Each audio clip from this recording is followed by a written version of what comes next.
الحمد للہ رب العالمین والصلاة والسلام علی سیدنا و سید الانبیاء والمرسلین وعلی آلہ واصحابہ واتباعہ اجمعین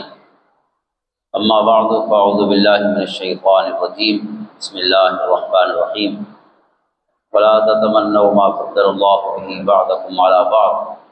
للرجال نصیب مما اکتسبوا وللنساء نصیب مما اکتسبن واسألوا اللہ من فضلہ ان اللہ کان بکل شیء علیما صدق اللہ مولانا العظیم ان اللہ وملائکتہ یصلون علی النبی یا ایھا الذین آمنوا صلوا علیہ وسلموا تسلیما اللہم صل علی سیدنا و مولانا محمد وعلی آل سیدنا و مولانا محمد افضل الصلوات بعدد معلوماتہ وبارک وسلم۔ معزز و محترم حاضرین، سامعین اور ناظرین،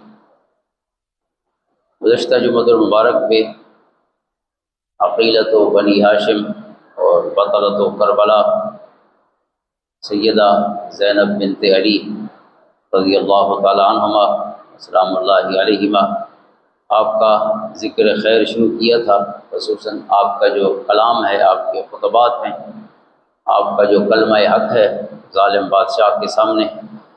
جس کی وجہ سے آپ کا لقب عقیلۃ و بنی ہاشم یا بطلۃ و کربلا کی شیر دل خاتون، اور پھر ظالم بادشاہ کے سامنے کلمہ حق کہنا اور جرأت اور استقامت کے ساتھ گفتگو کرنا، اور اس کے سامنے تو اس سے پہلے بھی آپ کے پورے خاندان کو شہید کرا چکا ہے، تو اس سے کسی نرمی کی یا کسی رعایت کی کوئی امید اور توقع بھی نہیں ہے۔ تو ایسی جگہ کلمہ حق کہنا، آقا کریم علیہ الصلوۃ والسلام کا ارشاد ہے کہ ظالم بادشاہ کے سامنے حق کی بات کرنا یہ وہ جرأت کا کام ہے کہ جو انسان کو واقعتاً انسانیت کی معراج پہ پہنچاتا ہے۔ تو کیا آپ نے فرمایا کہ جس نے ظالم بادشاہ کو دیکھا اللہ کا قانون توڑتے ہوئے، اللہ تعالیٰ کے احکام کی خلاف ورزی کرتے ہوئے، اللہ کے عہد کی خلاف ورزی کرتے ہوئے اور اس کے رسول صلی اللہ علیہ وسلم کی سنت کی خلاف ورزی کرتے ہوئے اور لوگوں پر ظلم زیادتی کرتے ہوئے، اور وہ قولی یعنی زبان کے ساتھ یا عملی طور پر اس کے خلاف کچھ نہ کرے، تو اللہ تعالیٰ پر یہ حق ہے ان یدخلہ مدخلا، کہ اس خاموش رہنے والے کو بھی ظالم بادشاہ کے ساتھ ہی جو اس کا ٹھکانہ ہے اس میں داخل کر دے۔ تو اس لیے ظلم کو ظلم کہنا جو ہے یہ بڑا مشکل کام ہے، خصوصاً ظالم کے سامنے پیٹھ پیچھے یا مرے ہوئے یزیدوں پر بات کرنا آسان ہے،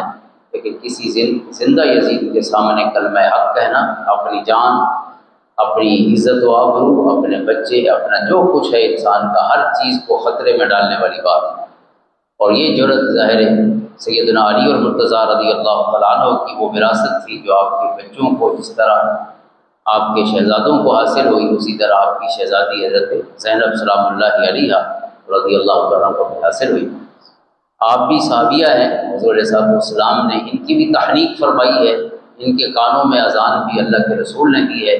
حضرت زینب سلام اللہ علیہا اور حضرت حسن اور حسین رضی اللہ تعالیٰ عنہ سے چھوٹی تھی، اور 5 ہجری آپ کی ولادت ہے، 5 جمادی الاولیٰ 5 ہجری، یعنی حضرت امام علی مقام حسین رضی اللہ تعالیٰ عنہ سے اگلے سال۔ تو جس طرح حضور علیہ السلام نے اپنے شہزادوں سے محبتیں فرمائی ہیں اور پھر ان کی تربیت فرمائی ہے، تو اسی طرح آقا کریم علیہ السلام کے قرب میں آپ کو بھی اپنی زندگی کے ابتدائی تقریباً 5 سال 6 سال گزارنے کا شرف حاصل ہوا۔ اس لیے حضرت ابن حجر اسقلانی رحمۃ اللہ تعالیٰ علیہ نے الاصابہ فی تمہیز الصحابہ میں آپ کو صحابہ کرام علیہم الرضوان کی فہرست میں شامل کیا ہے، اور صحابیات میں ہی آپ کا شمار ہے۔ قرآن کریم کا ارشاد ہے وَلَا تَتَمَنَّوْا مَا فَضَّلَ اللَّهُ بِهِ بَعْضَكُمْ عَلَىٰ بَعْضٍ، یہ تمنا نہ کرو کہ اللہ نے جس کو کوئی فضیلت دی ہو کہ وہ فضیلت مجھے بھی حاصل ہو جائے، یعنی اس پر حسد کرنا یا اس چیز میں پڑ جانا کہ جو اس کو شرف حاصل ہوا ہے وہ مجھے بھی حاصل ہو جائے۔ اللہ فرماتا ہے نہیں، اللہ نے جس کو جو بھی دیا ہے اللہ تعالیٰ کا فیصلہ ہے، للرجال نصیب مما اکتسبوا، مردوں کو جو کچھ ملا ہے ان کی محنت کا صلہ ہے، جو بھی نیک عمل کرے گا مرد ہے تو اسے بھی اس کی جزا ملے گی۔ وللنساء نصیب مما اکتسبن، عورتیں بھی اچھا کام کریں گی تو ان کو بھی وہی جزا ملے گی، وہی مرتبہ ملے گا۔ واسألوا اللہ من فضلہ، اس لیے اللہ تعالیٰ سے اس کا فضل مانگتے رہنا چاہیے۔ ان اللہ کان بکل شیء علیما، بے شک اللہ تعالیٰ ہر چیز کا علم رکھنے والا ہے۔ تو مرد عورت کا اس میں کوئی فرق نہیں، جو نیکی کا کام ہے، عمل ہے، من عمل صالحا من ذکر او انثی وهو مؤمن فلنحیینہ حیاۃ طیبہ، کہ نیک کام عورت کرے یا مرد کرے تو اللہ فرماتا ہے کہ وہ ایمان کی حالت میں ہو تو ہم اسے اس کی بہترین پاک زندگی کی صورت میں جزا عطا فرماتے ہیں۔ وَلَنَجْزِيَنَّهُمْ، ہم انہیں جو جزا دیتے ہیں احسن، یعنی ان کے جو عمل کی اجر کی ادا بہترین اس کو جزا عطا فرماتے ہیں۔ وَلَنَجْزِيَنَّهُمْ، یعنی اللہ کی طرف سے اللہ فرماتا ہے ہم جو اس کو جزا عطا فرماتے ہیں تو بہترین جزا ہوتی ہے۔ ایسا نہیں کہ کسی کو اس کے عمل کے باوجود کم دیا جائے کہ یہ عورت ہے تو اس کا اجر کم ہو، مرد ہے تو اجر زیادہ ہے۔ تو جس نے بھی عمل کیا ہے تو عمل والے کو اللہ تعالیٰ پورا اجر دے گا۔ ثم توفیٰ کل نفس ما کسبت، ہر ایک کو پورا اجر دیا جائے گا، کسی کی کمی نہیں ہوگی۔ تو بہرحال آپ کی یہ سیرت طیبہ کا ایک اہم جو وصف ہے حضرت زینب سلام اللہ علیہا کا، وہ جرأت و استقامت ہے، کلمہ حق کہنا ہے، اور پھر جو قرآن کریم کے ساتھ جو اہل بیت کی وابستگی ہے جو ہر ایمان والے کی ہونی چاہیے، وہ بھی کمال ہے۔ گزشتہ جمعہ پہ ہم نے آپ کا جو کلام، آپ کا جو خطبہ ہے اہل کوفہ کے ساتھ جو آپ کی گفتگو ہے خطبہ کی صورت میں، وہ پڑھا تھا کہ یعنی ایک ایک بات پہ قرآن کی آیت کو کوٹ کر رہی، باقاعدہ قرآن کی آیتیں پڑھتی رہی ان کے ساتھ۔ تو ایسا نہیں ہے کہ ان کا موقف جو ہے وہ اپنی کسی مصلحت پر بیس کرتا ہو، نہیں، ان کا جو موقف ہے اہل بیت سلام اللہ علیہم کا وہ خالصتاً قرآن و حدیث کی تعلیمات پر ہے، حضور علیہ السلام کی مبارک سنت پر ہے یا اللہ کے احکام پر ہے۔ گزشتہ جمعہ پہ ہم نے جہاں بات ختم کی تھی وہ حضرت زینب سلام اللہ علیہا کا وہ خطبہ تھا جو انہوں نے کلمہ حق فرمایا ابن زیاد کے دربار جب پہنچی۔ یہ امام ابن جریر طبری رحمۃ اللہ تعالیٰ علیہ نے، ہمارے مورخ بھی ہیں، اور پہلی جو حدیث جو سیرت اس کی کتاب ہے تاریخ کی، اسلامی تاریخ میں مفصل، وہ بھی انہوں نے لکھی ہے۔ اور پھر یہ عام شخص نہیں ہے، ایک عالم ہے جنہوں نے پہلی تفسیر بھی ان کی جو مکمل تفسیر ہے یعنی احادیث کی، جس کو تفسیر ماسورہ کہتے ہیں، یعنی اس میں یہ ہوتا ہے کہ مصنف ہر آیت کے تحت جتنی احادیث حضور صلی اللہ علیہ وسلم کی پہنچی ہیں اس تک، صحابہ کرام علیہ الرضوان، اہل بیت اطہار اور بعد کی جو راویان حدیث کی نسلیں ہیں ان سے، تو وہ سب جمع کی گئی۔ تو پہلی تفسیر جو ہے وہ بھی تفسیر طبری ہے، پہلی تاریخ بھی تاریخ طبری ہے، یعنی طبری کی لکھی ہوئی ہے، اور پہلی تفسیر بھی طبری نے لکھی ہے جس کا نام ہے الجامع البیان، اس تفسیر کا نام۔ تو لہٰذا یہ عام شخص نہیں ہے، مورخ بھی ہے، لیکن اس سے پہلے یہ مفسر ہے، اور مفسر وہ ہے جو محدث ہے، کیونکہ ساری حدیثیں جمع کی ہیں انہوں نے پوری اپنی سند کے ساتھ۔ تو امام طبری نے آپ کی جو گفتگو وہ خطبہ ہم نے گزشتہ جمعہ پہ پڑھا، انہوں نے روایت کیا، اس کے آگے یہ ہے کہ جب حضرت زینب کا کلمہ حق سنا ابن زیاد نے تو اسے اس پر غصہ آیا، ابن زیاد کو غصہ آیا کہ یہ میرے سامنے بول رہی ہے۔ ولما سمع عبید اللہ بن زیاد حاضر کلام من سیدۃ العاظمۃ زینب بنت علی رضی اللہ تعالیٰ عنہما اخذہ الغضب وظہرت علیہ ثورۃ واستشاط، یعنی اس پر جیسے انسان غصے میں لال پیلا ہو جاتا ہے، یہ کیفیت ہو گئی ابن زیاد کی۔ تو اس کا جو ساتھ کھڑا تھا مصاحب عمر بن حریث، اس نے اسے حوصلہ دیا اپنے گورنر کو، اصلح اللہ الامیر انما ہی امرأۃ وہل تؤاخذ المرأۃ بشیء من منطقها، اس نے کہا کہ یہ خاتون ہے، اگر اس نے کچھ کہہ بھی دیا ہے تو آپ گورنر ہیں، بادشاہ ہیں، کیا آپ کو زیب دیتا ہے کہ آپ ایک خاتون کے ساتھ اس طرح بد کلامی کریں یا اتنے غصے میں آ رہے ہیں یا اس کے خلاف کوئی ایکشن لیں؟ انها لا تؤاخذ بما تقول ولا تلام ولا ما خطر، یعنی خواتین کے ساتھ تو درگزر کیا جاتا ہے یہ عام گفتگو کرتے ہوئے۔ اب یہاں تو حضور کے گھرانے کی خواتین تشریف فرما ہیں یا آپ کے گھرانے کے، وہ تو عزت حرمت یا ان کی ادب والی بات تو ایک طرف، اس نے جنرلی بات کی، اس کے اپنے گورنر کا جو سپاہی تھا یا اس کا جو سیکرٹری تھا عمر بن حریث، کہ آپ خاتون کی بات پہ اتنا غصہ ہو گئے ہیں، تو اگر آپ کوئی ایکشن لیں گے تو یہ کوئی اچھا نہیں سمجھا جائے گا کہ آپ جس عہدے پہ ہیں یا جس جو آپ کی سیاسی ایک کیفیت ہے، حالت ہے، تو اس میں ایک خاتون کی بات کو درگزر کرنا چاہیے، سنا انسنا کرنا چاہیے۔ قال ابن زیاد لزینب قد شف اللہ غیظی من طاغیتک والعصاة المردۃ من اہل بیتک۔ ابھی اس کے بعد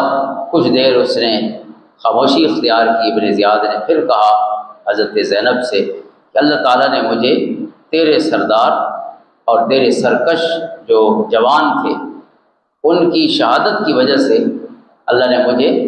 سکون پہنچایا، یعنی مجھے بڑی خوشی ہوئی ہے نعوذ باللہ کہ آپ کا طاغیہ، اس نے کہا نعوذ باللہ حضرت امام حسین کے لیے یہ بدتمیزی کا کلمہ تھا، اور ساتھ آپ کے سارے گھرانے والوں کو بھی اوساط المردہ، سارے نافرمان اور سرکش لوگ جو تھے تیرے گھرانے کے،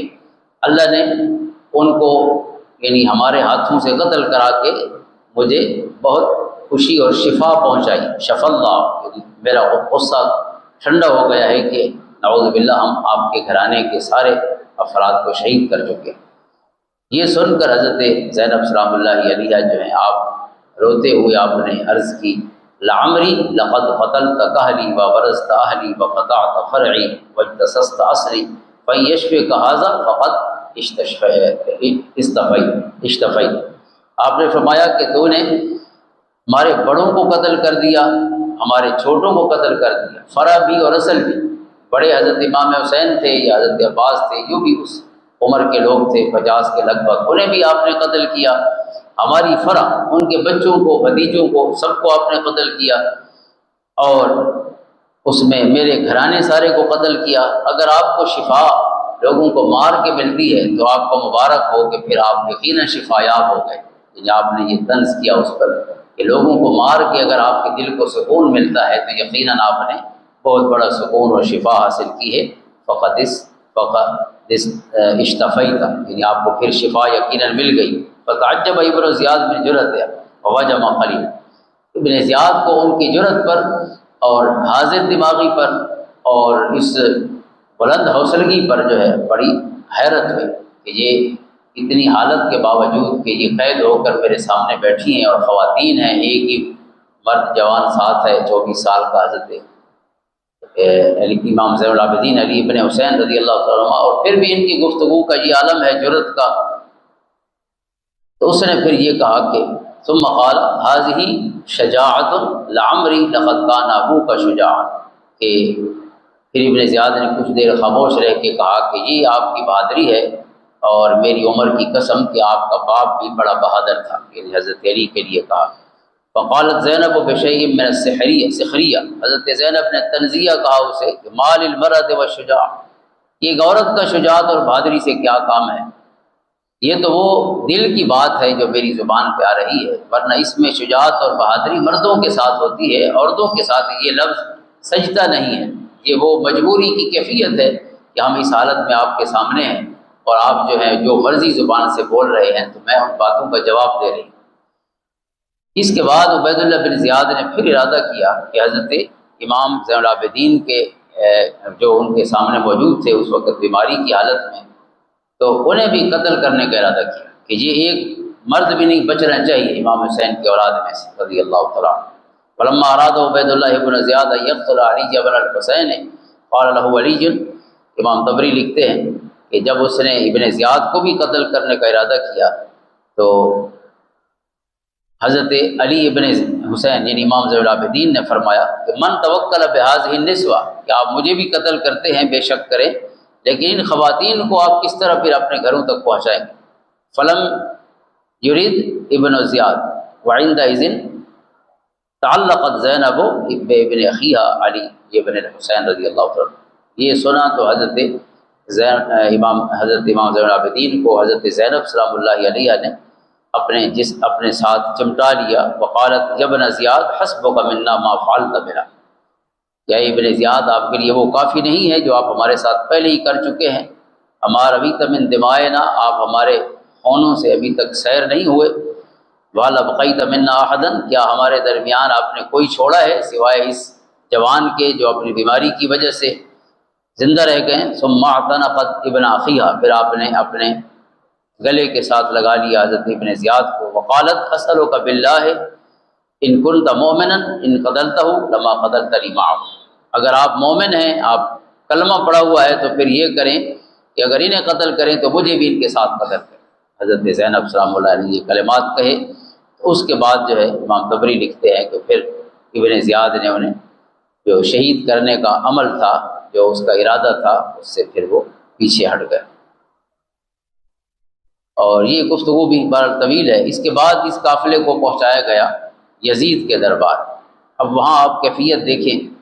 کہ یہ وہ لوگ ہیں کہ جو کلمے کا دعویٰ بھی رکھتے ہیں۔ ابن زیاد کے دربار میں جب یہ خواتین وہاں تشریف فرما ہوئی، 6 خواتین ہیں، 2 بچے ہیں اور ایک جوان حضرت امام زین العابدین، جو معروف قول ہے ان کی تعداد کے حوالے سے۔ تو وہاں ایک شخص جو دربار میں کھڑا ہوا تھا، حضرت فاطمہ رضی اللہ تعالیٰ عنہ، حضرت علی کی بیٹی ہیں، حضرت امام حسین کی بیٹی ہیں، فاطمہ بنت علی، فاطمہ صغریٰ جنہیں کہا جاتا ہے۔ تو یہ امام علی مقام کی 2 بیٹیاں وہاں تشریف فرما تھیں، آپ بھی تھیں، اور پھر حضرت سکینہ بھی تھی، جن کو ہم سکینہ کہتے ہیں عموماً، اس کا صحیح تلفظ سکینہ ہے۔ تو وہ بھی تشریف فرما تھیں، آپ کی 2 بیٹیاں، 2 آپ کی گھر والیاں اور 2 آپ کی بہنیں، یہ 6 خواتین یزید کے دربار۔ حضرت فاطمہ جو بہت سی احادیث کی راوی بھی ہیں، مشکوٰۃ شریف میں بھی ان کے حوالے سے بہت سی احادیث ہیں جو انہوں نے اپنے والد حضرت امام حسین سے سنی ہیں، یا اپنی پھوپھی جان حضرت زینب سے سنی ہیں۔ دادی جان کی تو چونکہ یہ زیارت نہیں کر سکی، لیکن باقی اپنے اہل بیت کے کئی افراد جو بڑے تھے ان سے عمر میں، حضرت امام حسن سے بھی ان کی احادیث ہے۔ تو حضرت فاطمہ کا یہ بھی پورا واقعہ وہ بیان فرماتی ہیں کہ میں اس وقت جوان تھی، حضرت فاطمہ صغریٰ رضی اللہ تعالیٰ عنہ۔ تو جب یزید کے دربار میں ہمیں پیش کیا گیا تو وہاں جو لوگ کھڑے تھے اس کے درباری، ان میں سے ایک شخص جو سرخ رنگ کا تھا اہل شام میں سے، ان رجلا من اہل شام احمر قام الی یزید فقال یا امیر المؤمنین هب لی هذه یعنینی، فرماتی ہیں ایک درباری نے کہا، مجھے دیکھ کر کہا، یزید سے کہا کہ یہ لڑکی مجھے دے دے۔ یعنی یہ جیسے عام رواج تھا اس وقت عرب کا کہ جو مفتو ہوتے تھے ان کی عورتیں جو ہیں ان کو کنیز بنایا جاتا تھا، اور ان کے جو جوان بچے ہوتے تھے ان کو غلام بنا لیا جاتا تھا۔ یعنی جو اس کا طریقہ ہے اس سے پہلے چل رہا تھا۔ تو اب یہ آپ حالت دیکھیں دربار کی اور اسلام کے ساتھ ان کے تعلق کی کہ کیا ہو چکی تھی کہ حضور کے گھرانے کے بچے بچیاں جو ان کے پاس ہیں تو وہ انہیں کنیز اور غلام بنانے کا گویا ان کا ارادہ ہے کہ ظاہر اب بادشاہ کا فیصلہ ہے، وہ جیسے بھی کرے، تو نعوذ باللہ حضور کی خاندان کی بچیوں کو اور بچوں کو بطور غلام اور کنیز کے تقسیم کیا جائے گا۔ تو اس نے اس انداز میں یزید سے کہا کہ یہ لڑکی مجھے دے دیں بطور کنیز کے، نعوذ باللہ حضرت فاطمہ صغریٰ کا کہا۔ وَكُنْتُ جَارِيَةً وَضِيَّةً فَارْتَعَدْتُ فَزِعَةً مِّن قَوْلِي، حضرت فاطمہ فرماتی ہیں کہ میں یعنی بہت زیادہ خوف زدہ ہو گئے اس کی بات سے کہ ظاہر ہم ان کے رحم و کرم پر ہیں، تو یزید جو اتنا کچھ کر چکا ہے تو مجھے اسے تفویض کر لینا اس کے لیے کوئی مسئلہ نہیں۔ فرماتی ہیں اس موقع پہ وَظَنَنْتُ أَنَّ ذَلِكَ جَائِزٌ لَهُم، میں نے کہا یہ جائز ہوگا ان کے لیے، ظاہر مالک ہیں قرآن حدیث کا، تو ان کے لیے کوئی اہمیت ہے نہیں۔ تو جب کوئی اہمیت نہ ہو، جو ڈکٹیٹر ہوتا ہے وہ خود قانون ہوتا ہے،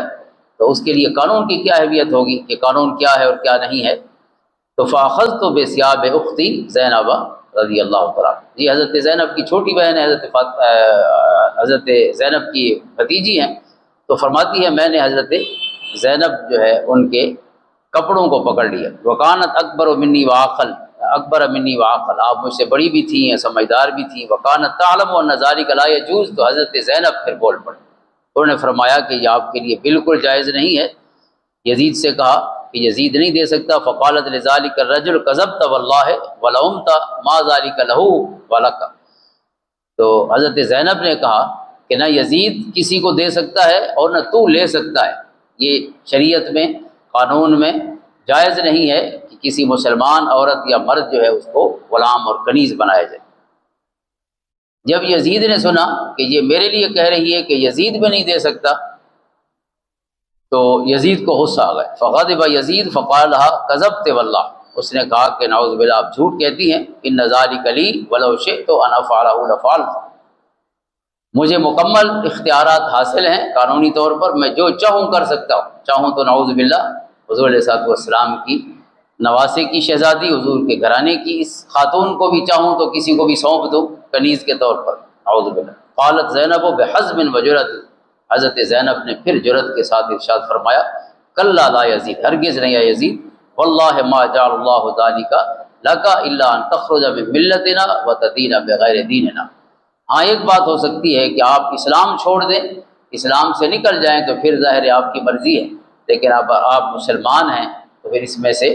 کوئی بھی اختیار آپ کا نہیں ہے۔ ایک مسلمان جو ہے وہ اللہ کے حکم کا پابند ہے۔ افحکم الجاہلیت یبغون، قرآن کہتا ہے کہ کیا آپ جاہلیت کا جو اصول ضابطے ہیں، نظام حیات ہے، کیا اس کو اپنائیں گے؟ اللہ کا نظام حیات جو ہے اگر کوئی نہیں اپناتا تو قرآن کہتا ہے من لم یحکم بما انزل اللہ فاولئک هم الکافرون، وہ کافر ہے جس نے اللہ کے نظام حیات کو قبول نہیں کیا۔ وعندئذ غضب یزید غضبا شدیدا، اب اس بات پر یزید کو اور زیادہ غصہ آ گیا کہ یہ کہتی ہے کہ ہمارے دین سے نکل جاؤ تو پھر جو مرضی کرو، لیکن اگر مسلمان ہونے کا دعویٰ کرتے ہو تو پھر اس میں سے کوئی بھی اختیار آپ کا نہیں۔ تو یزید نے پھر غصے کی حالت میں کہا ایاج تستقبلین بہذا، ایاج تستقبلین بہذا، کہ آپ میرے سامنے بولتی ہیں، یہ جرأت کرتی ہیں، انما خرج من الدین ابوک و اخوک، میں دین سے کیسے نکلوں؟ نعوذ باللہ آپ کا والد دین سے نکل گیا تھا اور آپ کا بھائی دین سے نکلا تھا، نعوذ باللہ۔ یزید کی مخالفت کر کے حضرت امام حسین یزید سے دور ہونے کا مطلب نعوذ باللہ دین سے دور ہو گئے، تو کہتے ہیں آپ کے بھائی نے دین سے غداری کی ہے اور آپ کے باپ نے کی ہے، حضرت علی۔ تو حضرت زینب فرماتی ہیں اس کے جواب میں فقالت زینب فی حزب یدل علی عقل وقوت جنان، امام طبری کہتے ہیں کہ آپ نے بڑی جرأت کے ساتھ اور عقل و دانش کے ساتھ جواب دیا، قالت بدین اللہ و دین ابی و دین اخی و جدی اہتدیت انت و ابوک و جدک، آپ نے فرمایا کہ اللہ کے دین، میرے باپ کے دین، میرے بھائی کے دین اور میرے نانا کے دین کی وجہ سے آپ کو ہدایت ملی ہے۔ آپ کہتے ہیں نعوذ باللہ وہ دین سے نکل گئے تھے، آپ کو دین میں لائے تو وہ ہیں۔ انت اہتدیت انت و ابوک و جدک، آپ بھی، آپ کے آباء و اجداد بھی میرے گھرانے کی وجہ سے انہیں دین کا نور عطا ہوا ہے۔ قال یزید فی حدۃ اقل مرولا کذبت یا عدوۃ اللہ، پھر یزید نے اسی طرح بدتمیزی کا ہی کلمہ کہا کہ اے اللہ کی دشمن تو جھوٹ کہہ رہی۔ قالت زینب انت امیر المؤمنین مسلط تشتم ظالما وتقہر بسلطانک،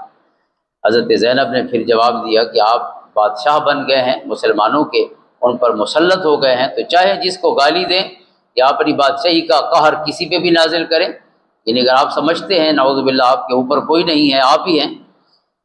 تو پھر آپ جو چاہیں کر سکتے ہیں۔ عدوۃ اللہ کہا حضور علیہ السلام کی اس نواسی کو، اس نے اللہ کی دشمن کہا، تو ان سے بڑھ کے اللہ کا دوست کون ہوگا؟ تو حضرت فاطمہ فرماتی ہیں تقول فاطمہ تو بنت علی رضی اللہ راویۃ حاضر خبر، حضرت فاطمہ فرماتی ہیں فواللہ لکأن یزید بن معاویہ استحیا فسکت، اس کے بعد شاید یزید کو شرم آ گئی کہ پھر وہ خاموش ہوگا، اس کے بعد زیادہ دیر آپ سے کلام نہیں کیا۔ تو حضرت زینب سلام اللہ علیہا کی جو جرأت بھری گفتگو ہے، چاہے ابن زیاد کا دربار ہو یا یزید کا دربار ہو، اس میں کلمہ حق ہے، ظالم کے سامنے کلمہ حق کہنا، جو بات دل میں ہے یا جو آپ حق سمجھتے ہیں اس کا اظہار کرنا، اس کے لیے بہت بڑی جرأت چاہیے۔ خاموش رہ کر جو ہے حضور علیہ السلام نے فرمایا جس نے دنیا کے یزیدوں کے سامنے یعنی ظالموں کے سامنے خاموشی اختیار کی تو اللہ تعالیٰ اسے بھی اسی نتیجے پر پہنچا دے گا جس نتیجے پر وہ خود ظالم پہنچے گا۔ ان یدخلہ مدخلا، جو اس کا یعنی ٹھکانہ اللہ نے مقرر فرمایا وہی ٹھکانہ اس کو بھی دیا جائے گا جو خاموش رہتا ہے۔ لہٰذا یہ جو خاموشی ہے کسی بھی ظلم کے سامنے، ہم اور کچھ نہ کر سکیں، کم سے کم وہ جو عقل ہے دل میں تو برا سمجھنا چاہیے، ویسے تو کوشش کرے انسان زبان سے بھی اس کا اظہار کرتا رہے حکمت عملی کے ساتھ، کسی ظلم کو خاموشی سے برداشت کرتے رہنا، تو اس کا مطلب ہے پھر آپ ہر ایک کے لیے گنجائش پیدا کرتے ہیں۔ تو قرآن و حدیث ہمیں ایک مکمل نظام و ضابطہ عطا فرماتے ہیں، ان کے مطابق کوئی بادشاہ ہو یا حکمران ہو وہ بھی اس قانون کے سامنے، یا عام آدمی جو ہے وہ سب برابر ہے۔ رول آف لا جو ہے یہ روح ہے پورے دین کے اور اسلام کی، لیکن جب اسلام اور سلطنت کا رشتہ ختم ہو جاتا ہے، جدا ہوتی سیاست سے تو رہ جاتی ہے جنگیں سی۔ ظاہراً تو اسلامی جمہوریہ ہوتی ہیں بہت سی دنیا میں، لیکن اصل اسلامی جمہوریہ کا مطلب مسلمانوں کا اس میں رہنا نہیں ہے، اسلام کا اس میں حکمران بننا ہے۔ اسلام حکمران یعنی اسلامی قانون جو ہے، قرآن و حدیث جو ہے وہ ان کی حکومت، بندوں کی حکومت ہے۔ حضور صلی اللہ علیہ وسلم نے فرمایا کہ اگر قانون کا مسئلہ ہو تو جو قانون یا جو فیصلہ قانون کی روشنی میں ایک عام خاتون سے کے بارے میں، فاطمہ مخزومی خاص واقعہ تھا تو آپ نے اس کا ذکر فرمایا، تو قانون کے سامنے جس طرح فاطمہ مخزومی ہے اسی طرح حضور نے فرمایا میرے گھرانے کا فرد بھی ویسے ہی ہے۔ یعنی قانون بڑا ہے، بندے بڑے نہیں ہیں، چاہے وہ بادشاہ ہو یا کوئی بھی ہو، قانون کے سامنے وہ چھوٹے ہیں، اصل طاقت قانون کی ہے۔ یہی آیت جو ہے یہ کعبہ کے اندر اتری ہے، ایک ہی آیت ہے، کتنی آیتیں ہیں 6236 آیتوں میں سے ایک ہی ہے جو کعبے کے اندر اتری ہے۔ اس میں دو باتیں ہیں، ان اللہ یأمرکم ان تؤدوا الامانات الی اہلھا واذا حکمتم بین الناس ان تحکموا بالعدل۔ پہلی چیز اس میں یہ ہے میرٹ سسٹم کہ جب بھی عہدہ دینا تو کسی حقدار کو دینا، اور دوسری بات یہ ہے کہ جب بھی فیصلہ کرنا قانون کے مطابق فیصلہ کرنا، بندوں کو دیکھ کر نہیں بلکہ قرآن کی اور قانون کی روشنی میں فیصلہ کرنا۔ اللہ تعالی ہمیں یہ آئیڈیل نظام عطا فرمائے اور خود بھی عملی طور پر اس جدوجہد میں اپنا حصہ شامل کرنے کی توفیق عطا فرمائے۔ اللہم صلی علی محمد وعلی آل محمد وبارک۔